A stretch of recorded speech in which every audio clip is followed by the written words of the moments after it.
निश्चित शो खबर में दम है और आज हम करने वाले हैं सबसे बड़ा खुलासा।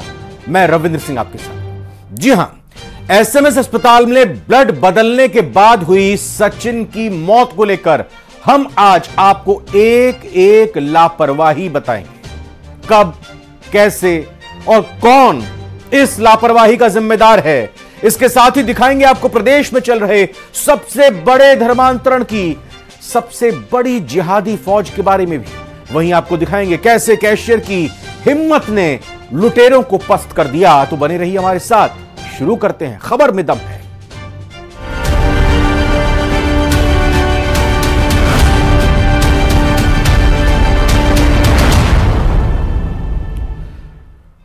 प्रदेश के सबसे बड़े अस्पताल सवाई मानसिंह एसएमएस में एक लापरवाही ने सचिन की सांसों की डोर थाम दी।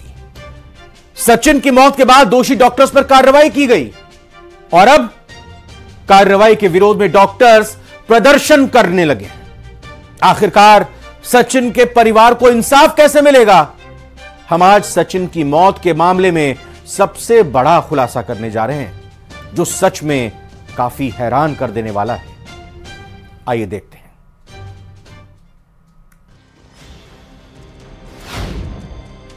बर्खास्त करो। हमको मुआवजा चाहिए, वो भी लिखित में चाहिए। 1 करोड़ रुपया चाची जी की। सचिन को न्याय दो, न्याय दो, न्याय दो। टूट गई सचिन के सांसों की डोर। बाद में भैया के अब तक उन्होंने आंखें नहीं खोली, ऐसा क्यों हुआ? गलत ब्लड ने ले ली सचिन की जान। मौत कहें या हत्या, उठ रहे सवाल। बर्खास्त करो। सचिन को मौत कहें या हत्या, उठ रहे सवाल।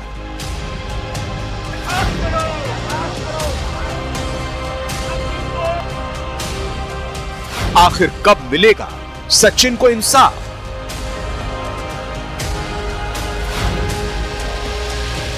इन सुलगते सवालों के बीच एक तरफ सचिन का परिवार है जो इंसाफ की मांग कर रहा है, तो दूसरी ओर है अस्पताल प्रशासन जो इसकी कार्रवाई के बाद अब डॉक्टर ही 24 घंटे के कार्य बहिष्कार की चेतावनी दे रहे हैं। सचिन की मौत का दोषी कोई भी हो, उसे सजा मिलनी ही चाहिए, लेकिन ये डॉक्टर्स की हट ही कहेंगे, क्योंकि जांच के बाद दोषी मिले, दोषी मिलने पर कार्रवाई हुई, तो अब कार्रवाई पर तकरार कैसी? प्रिंसिपल सर के स्तर से वार्ता करी हमने और हमारे जो रेजिडेंट साथी जो निर्दोष थे उनके बारे में हमने हमारी बात रखी, उन्होंने भी हमारी बात रखी और सचिवालय स्तर पे मैडम से और जॉइंट सेक्रेटरी सर से बात करी है। अभी हम उन्होंने बुलाया है, तो अभी हम उनसे मिलके और हमारे निर्दोष साथियों के जो भी मैटर में जो बात है वो हम रखते हैं और आगे की रणनीति जैसे भी जिस भी स्तर पर हमारे निर्दोष साथियों के अगर ये ऑर्डर रिवर्ट होने के या ऑर्डर बदलने के अगर नहीं सरकार मानती है तो हमारा प्रोटेस्ट तब तक हमारा जारी रहेगा। लेकिन जान बचाने वाले खून से सचिन की जान कैसे गई, ये एक बड़ा सवाल है। और अगर डॉक्टर निर्दोष पर कार्रवाई की बात कर रहे हैं तो आखिरकार सचिन की मौत का जिम्मेदार कौन है?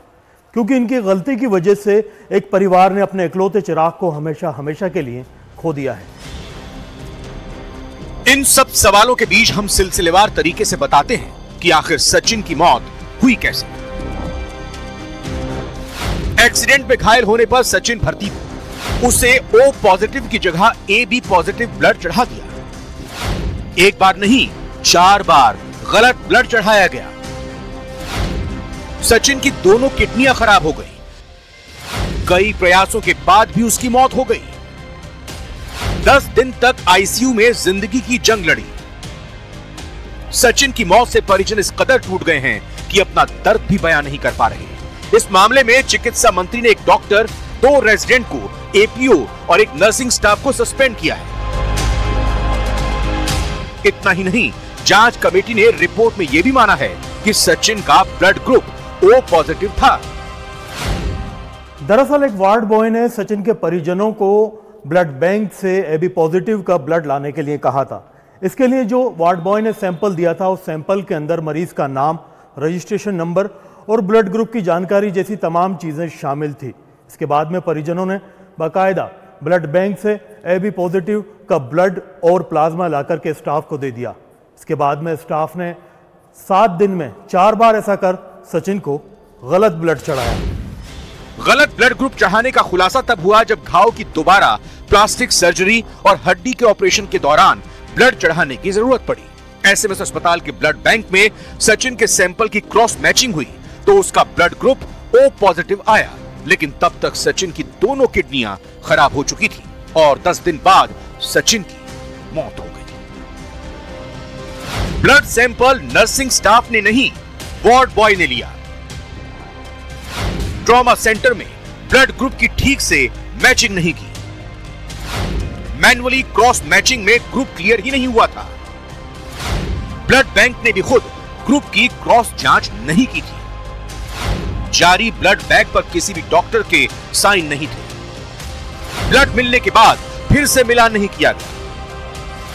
ब्लड बैंक प्रभारी ने दर्ज जानकारी की जांच नहीं की। गलती होने के बाद भी स्टाफ लीपापोती में लगा रहा। समय रहते न सुधरा, न सीनियर से कंसल्ट किया। फिलहाल पीड़ित परिवार लगातार अपने बेटे के गुनहगारों को सजा देने की मांग कर रहा है।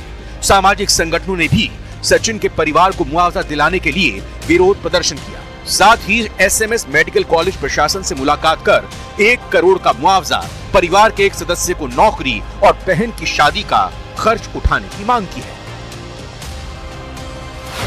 उससे पहले भी उनके ऑक्सीजन नली लगी हुई थी, हम हाथ पकड़े हुए थे, बट इनको जैसे इनको खबर लगी कि इनको भास्कर में गया, न्यूज में आएगा, कैसे आएगा, तो उन्होंने बेहोशी का इंजेक्शन दिया है रात को 8 बजे और उसके बाद में भैया के अब तक उन्होंने आंखें नहीं खोली। ऐसा क्यों हुआ? हमको मुआवजा चाहिए, वो भी लिखित में चाहिए। 1 करोड़ रुपया चाची जी की नौकरी और जो लड़की शादी वाली है उसकी पूरी जिम्मेदारी ये सरकार लेगी। फिर जब स्थिति खराब हुई तब हम क्या करते साहब, क्योंकि इनका तो प्लांट मर रहे हैं। अब दोषी को सजा तो मिले, पता नहीं कितने लोगों के साथ किया है ऐसा। मुख्यमंत्री ने शपथ लेने के बाद में सबसे पहले एसएमएस अस्पताल का ही औचक निरीक्षण किया था और बाकायदा वहां पर खामियों को दूर करने के निर्देश दिए थे। लेकिन एसएमएस अस्पताल के अंदर सचिन की जिस तरह से मौत हुई है उससे लगता है कि अस्पताल प्रशासन के ऊपर कोई असर नहीं पड़ा है। वहां पर खामियों का और लापरवाही का दौर अभी भी जारी है। कैमरा पर्सन मान सिंह के साथ में अरबाज अहमद, न्यूज़ 18 के लिए जयपुर से। क्या राजस्थान में धर्मांतरण का गोरख धंधा चल रहा है? क्या धर्म के नाम पर धर्मांतरण का खेल खेला जा रहा है? आस्था कहें, प्रलोभन कहें या कुछ और, साजिश रची जा रही है। क्योंकि राजस्थान में धर्मांतरण का सबसे बड़ा पर्दाफाश करने जा रहे हैं। आप देखेंगे तो हैरान रह जाएंगे। राजस्थान में धर्मांतरण का जिहादी धंधा।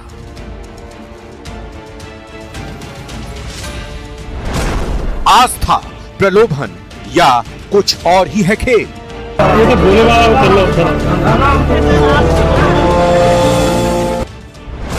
धर्मांतरण पर सबसे बड़ा खुलासा।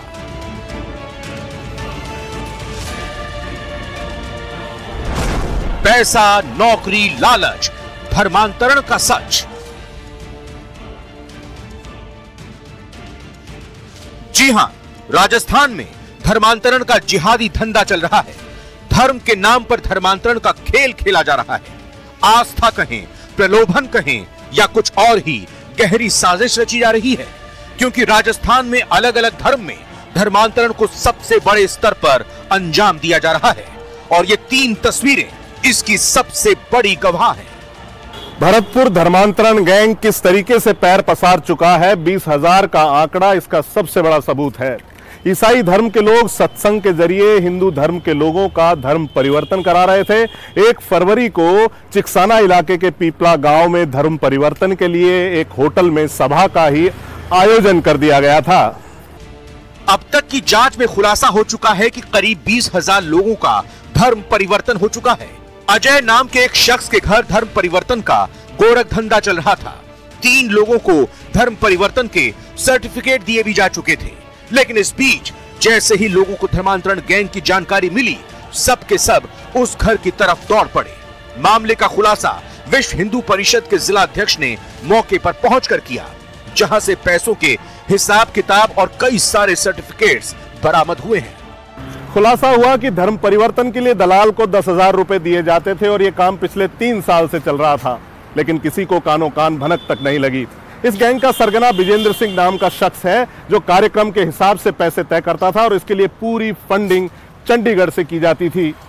यहाँ भरतपुर में कम से कम 20 जगह उन्होंने ये कबूल किया है पुलिस के सामने। उन्होंने ये कि हमारी 20 जगह गतिविधियां चल रही हैं और अब तक हम कम से कम 12 से 15 हजार लोगों को धर्मांतरण करा चुके हैं। कोटा के सांगोद कस्बे के पास खजूरी राजकीय उच्च माध्यमिक विद्यालय में भी लव जिहाद और धर्मांतरण का खेल चल रहा था। इतना ही नहीं, एक हिंदू छात्रा के धर्म कॉलम में मुस्लिम बताया गया। पहले आप इस एडमिट कार्ड को देख लीजिए। हिंदू छात्रा के धर्म के कॉलम में मुस्लिम लिखा हुआ है। सामने आया है कि एक हिंदू छात्रा के परीक्षा फॉर्म में साल 2019 से धर्म के कॉलम में शिक्षक फिरोज इस्लाम लिख रहा था। विद्यालय में जबरन नमाज अदा कराने और धर्मांतरण टूल किट अप्लाई करने की शिकायतें मिली हैं। हैरानी की बात यह है कि बाद में इसी छात्रा का अपहरण भी कर लिया जाता है।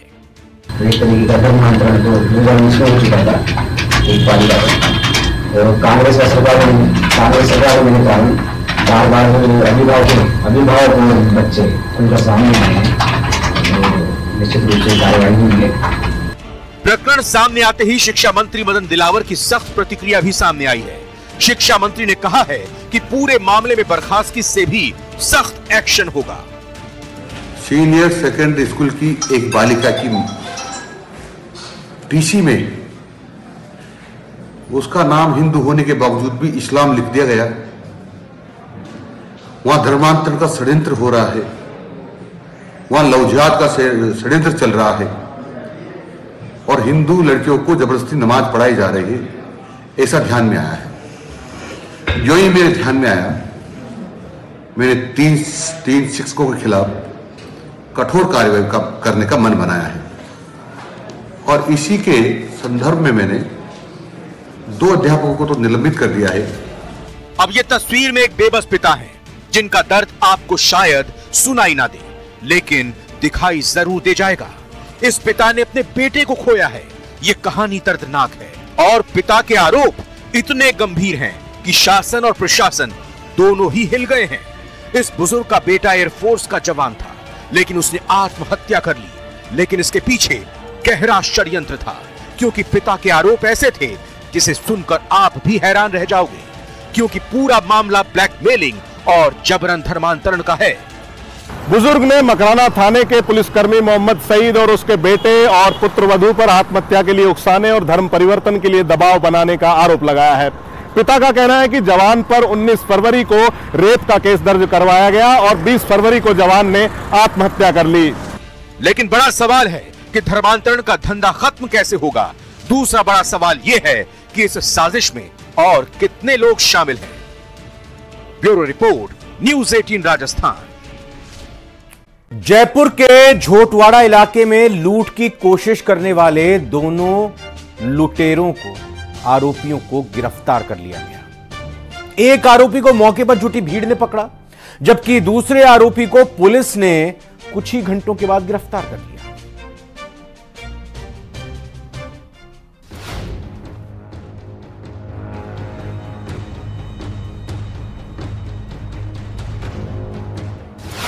पीएनबी में डकैती डालने के लिए घुसे भाई।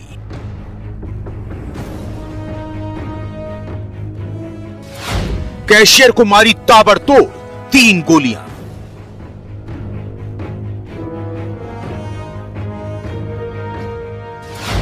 कर्मचारियों को बनाया बंधक, फिर बैंक लूट की इनसाइड स्टोरी।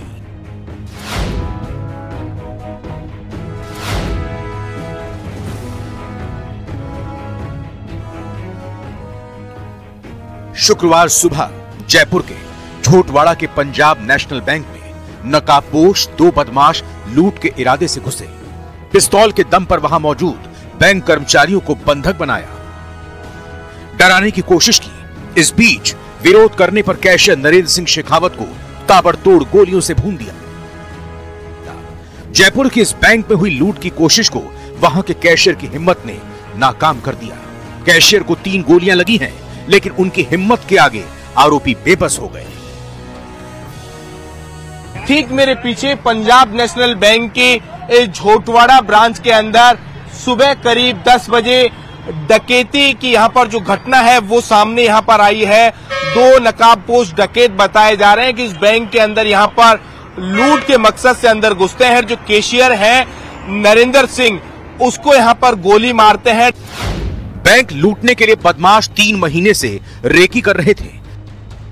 वारदात करने के लिए आने से पहले बदमाश 2 किलोमीटर दूर मोबाइल छोड़कर आए थे ताकि पुलिस की पकड़ में ना आ सके।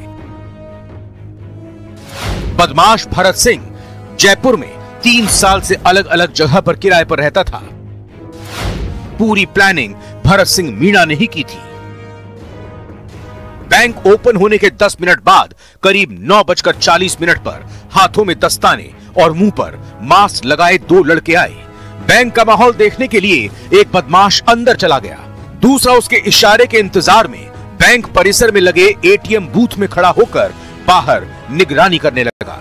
बैंक मैनेजर मनीष सैनी ने मास्क लगा देखकर उन्हें टोका और मास्क को हटाने के कहने पर एक बदमाश ने पिस्टल निकालकर तान दी। डकैती करते हुए जैसे वो बाहर निकलते हैं तो यहाँ पर जो व्यापारियों की सतर्कता से एक डकैत को यहाँ पर पकड़ लिया जाता है। बताया जाता है कि यहाँ पर हाइट से जब डकैत भग रहा था तो उसका पैर स्लिप हो गया और उस वजह से वो जैसे ही डकैत गिरा तो यहाँ पर लोगों की, स्थानीय लोगों की मुस्तैदी, व्यापारियों की मुस्तैदी के चलते हुए यहाँ पर एक डकैत को पकड़ लिया गया। घटनाक्रम में 9 बताया इसका, जिसके अंदर 2 अभियुक्त थे, एक नकाबपोश था, एक सादा था।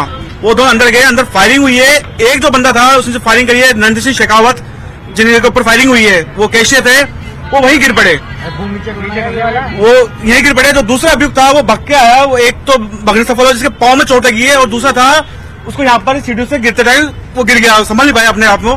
जितने में अशोक जी चाय वाले और कुछ यहाँ के लोकल लोगों ने हमने उनको पकड़ कर दबोच लिया। जैसे ही head cashier Narendra Singh bank पहुंचे तो बदमाशों के साथ उनकी हाथापाई हो गई और बदमाश ने उन पर ताबड़तोड़ गोलियां चला दी। पहली गोली दाहिने ओर पेट पर, दूसरी गोली पीठ पर और तीसरी गोली बाईं ओर सीने के पास लगी। 3 गोलियां लगने के बाद भी कैशियर ने कंधे पर लटका बैग नहीं छोड़ा और 7 मिनट तक संघर्ष के बाद भीड़ ने एक बदमाश को पकड़ लिया, जबकि दूसरा बदमाश मौके से फरार हो गया। ये वही बैंक है जिसके अंदर करीब 10 बजे जो रॉबरी करने के लिए यहाँ पर कहा जा सकता है कि जो नकाबपोश जो डकैत है वो यहाँ पर घुसे थे। उसमें से एक जो अभियुक्त है उसको यहाँ पर स्थानीय लोगों की मदद से यहाँ पर पकड़ लिया गया था और जो दूसरा जो अभियुक्त है वो यहाँ से भगने में जो कामयाब रहा था। हालांकि कहा जा सकता है कि महज जो 2.5 घंटों के भीतर राजस्थान पुलिस ने दूसरे अभियुक्त को भी पकड़ लिया है। समस्त जानकारी अभी अनुसंधान के दौरान में जुटाएंगे। डेफिनेटली पहले इन्होंने रैकी करी होगी तभी इस तरीके का प्रयास किया गया इनके दौरान। हाँ, बिल्कुल लूट के लिए प्रयास किया था इन्होंने। जाकर के बेसिकली स्टाफ को गन पॉइंट पे रखा है इन्होंने और लूट का ही अटेम्प्ट कर रहे थे। उसी दौरान में घटना घटित हो गई। बस मजरूब के पेट में बुलेट लगी है जिसका जो उपचार चल रहा है मणिपाल हॉस्पिटल में। इनके पास जो गन आपको मिली है वो क्या लोकल मेड है या कैसा कहीं से, मतलब जिसको कहते हैं ना गैंगस्टर लोग यूज करते हैं, दैट काइंड ऑफ? या नहीं, ये बेसिकली कंट्री मेड वेपन है एक, और एक दूसरा वेपन डमी है बेसिकली जो पिस्टल टाइप की होती है, दिखाने वाली खिलौना टाइप की। तो एक ओरिजिनल बुलेट है, एक ओरिजिनल पिस्टल है जिससे इन्होंने मारी है और दूसरी बेसिकली डमी है वेपन। पुलिस जांच में सामने आया है कि जयपुर में पहले हो चुकी 2 बैंक डकैतियों में दोनों बदमाश शामिल हो सकते हैं। इन बदमाशों के कमरे से पिछले करीब 2 सालों की पेपर की कटिंग मिली है। विभिन्न तरह के रूट मैप और चार्ट भी इन बदमाशों के कमरे से बरामद हुए हैं। लूट करने के बाद बदमाशों को कहां भागना है, इनके नक्शे भी कमरे से बरामद हुए हैं। Bureau report, news 18 Rajasthan. और इसी के साथ खबर में दम है मैं आज फिलहाल इतना ही। आप बने रहिए न्यूज़ 18 राजस्थान।